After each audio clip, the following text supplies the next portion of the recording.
Tu trouves que l'entrepreneuriat féminin, éventuellement féminin tech, n'est pas assez poussé? Parce que j'ai l'impression que je vois que ça. Oui, de nos jours, ces temps-ci, oui, mais à un moment donné, non. D'accord. À un moment donné, non. C'est vrai que maintenant, on encourage beaucoup les femmes à évoluer dans le milieu de la tech. Et il y a eu beaucoup de sensibilisation à dire qu'il n'y a pas de métier stéréotypé, que les femmes peuvent évoluer dans les mêmes domaines. Donc, certaines ont osé, franchement. Sinon, à un moment donné, quand tu entendais parler d'entrepreneuriat féminin, c'était couturière, coiffeuse, vendeuse, je veux faire du commerce, je veux vendre des habits, je veux vendre ceci, ou pire, je veux travailler dans un bureau. Prendre le risque d'entreprendre, mais encore dans un domaine qui est vraiment abstrait, parce que là, dans l'innovation et autres, dis-toi que, attends, 2014 à 2019, moi j'ai eu mon agrément avec le ministère de la Santé, tu vois, j'ai fait pratiquement 5 ans. Ouais. Donc, tout le monde ne peut pas attendre 5 ans. Tout le monde ne peut pas persévérer 5 ans. Donc, c'est cette attente qui est véritablement difficile, qui fait que par moment, on essaie et puis on abandonne en cours de route. Mais je pense que au fur et à mesure, moi, je vois des initiatives féminines, ça et là, dans les nouvelles technologies. Et il y a des femmes qui développent merveilleusement. C'est génial, en fait. Ça fait combien de temps que tu es une femme? On dit entrepreneuse ou on dit entrepreneur? On dit entrepreneur, mais tant mieux à la fin, je pense. Ok, une femme entrepreneur, super. Oui, ça fait combien de temps? Alors, 2012. 2012 que tu t'es lancée dans l'entrepreneuriat? Je vais aller beaucoup plus loin. Ok. En 2018. Comment ça? Tu étais salarié Non, pas auparavant? 2018, 2000, avant la guerre, avant les élections, 2010. D'accord. Oui, 2010. J'étais salarié, mais j'étais entrepreneur. D'ailleurs, j'ai lancé un premier salon en Côte d'Ivoire qui était le salon de la communication du marketing par l'objet, le MCO. Donc, en fait, comme je le dis, j'avais pas l'esprit fonctionnaire. C'est ça. C'est-à-dire?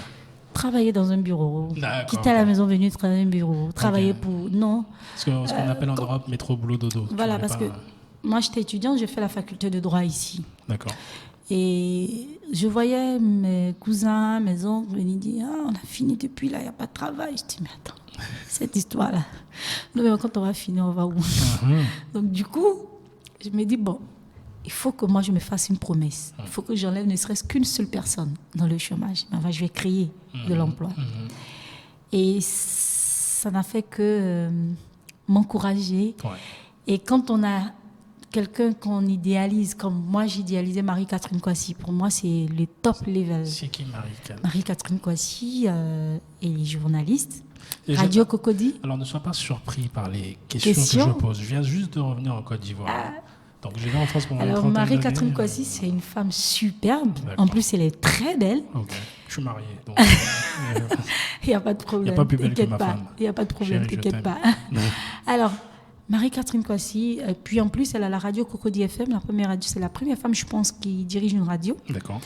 Et donc, moi, ma mère tendait à me dire, mais la femme, elle est belle. Là. Regarde ses yeux. Tu sais que tu as ses yeux. Je dis, bon, finalement, je vais tout faire pour ne pas avoir que ses yeux. Je vais avoir au-delà de ses yeux, puis on va y aller.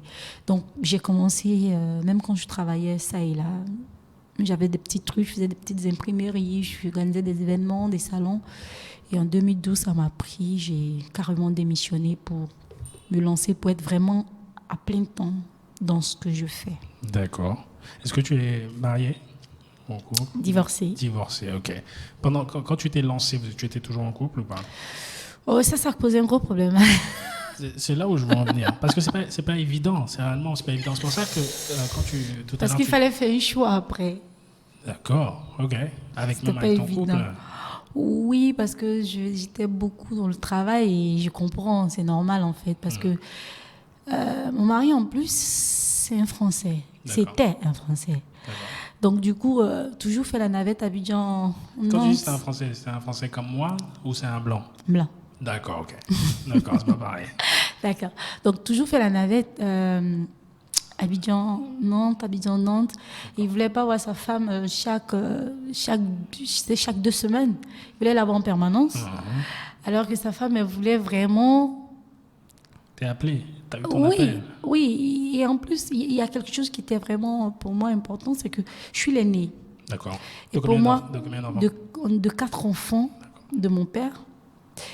Enfin, de ma mère et de mon père, je suis la 3e. La Benjamin, c'est ça? C'est comme ça que ça... Dans la cadette, je sais La pas. dernière, t'es la dernière De mon père, je suis la 3e. De ton père, t'es la 3e. Vous êtes 7 ou 6? On est 6. Vous êtes 6. C'est ça. D'accord, ok. Et donc, du coup, le problème que ça posait, c'est que moi, j'avais l'obligation de montrer l'exemple. Tu vois? La tête de locomotive, on te disait. Voilà. Donc, du coup, je ne peux pas abandonner tout. Parce qu'il voulait que j'abandonne pratiquement tout. Et ça, c'était vraiment pas... Je pense que j'aurais été très malheureuse de rester femme au foyer, simplement. Je voulais faire les deux, mais on avait tendance à me dire qu'une femme, ça ne peut pas chercher l'argent et chercher le foyer.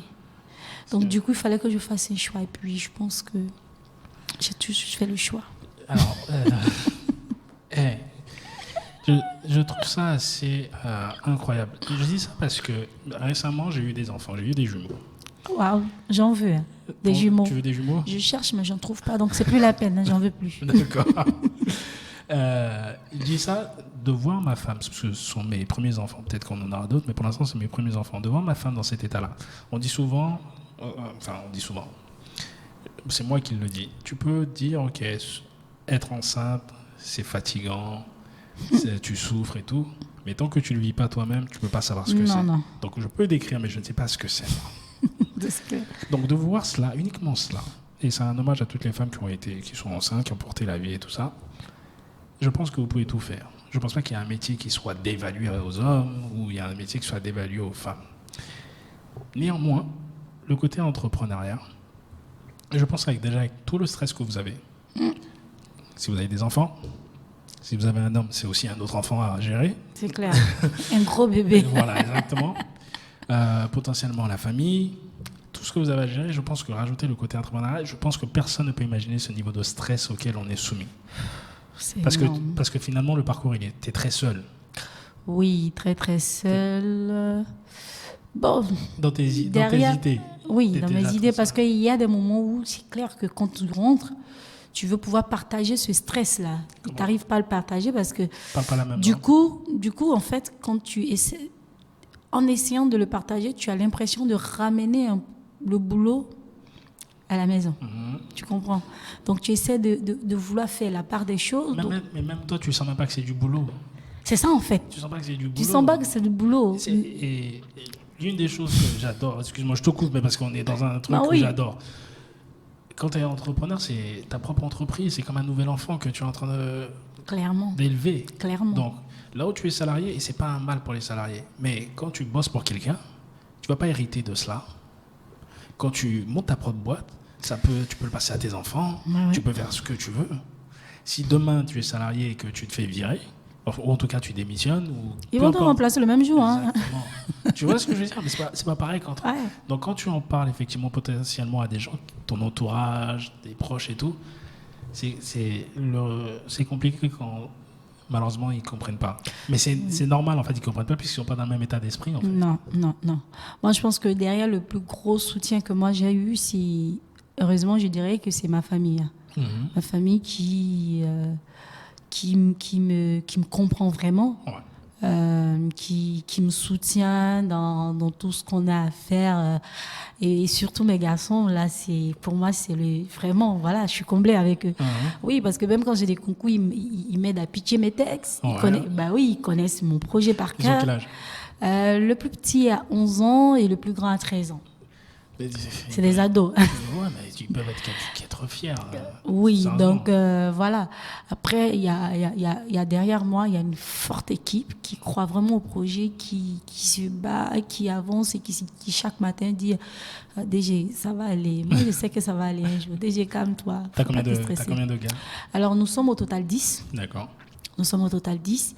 Et je pense que c'est vraiment... ce n'est même pas une équipe, c'est une autre famille en fait. C'est une autre famille qui épouse ta vision. Et c'est surtout ça, qui épouse ta vision. Donc quand tu les vois les matins, quand même dans ton esprit, tu es un peu abattu, tu te dis, oula. Moi, une fois, mon assistante est venue dans le bureau et me dit, DG, c'est à cause de toi qu'on tient. Donc si tu as cette mine-là, nous on va faire quoi? Absolument. Donc, il faut te ressaisir. Elle a dit, elle est sortie tranquille. Ça m'a passé 2 fois dans la tête. Parce que là, j'étais déprimée, je venais de prendre un coup. Parce que je venais d'apprendre qu'il y avait un concurrent étranger qui venait d'arriver en Côte d'Ivoire. Et du coup, il y avait toutes les autorités là-bas. Je me suis dit, mais attends, c'est quoi cette histoire? Donc, j'avais commencé à déprimer. Bon, quand elle m'a dit, je me suis relevée, j'ai lavé le visage, je me suis remis sur mon ordinateur. 100 à l'heure, je suis partie.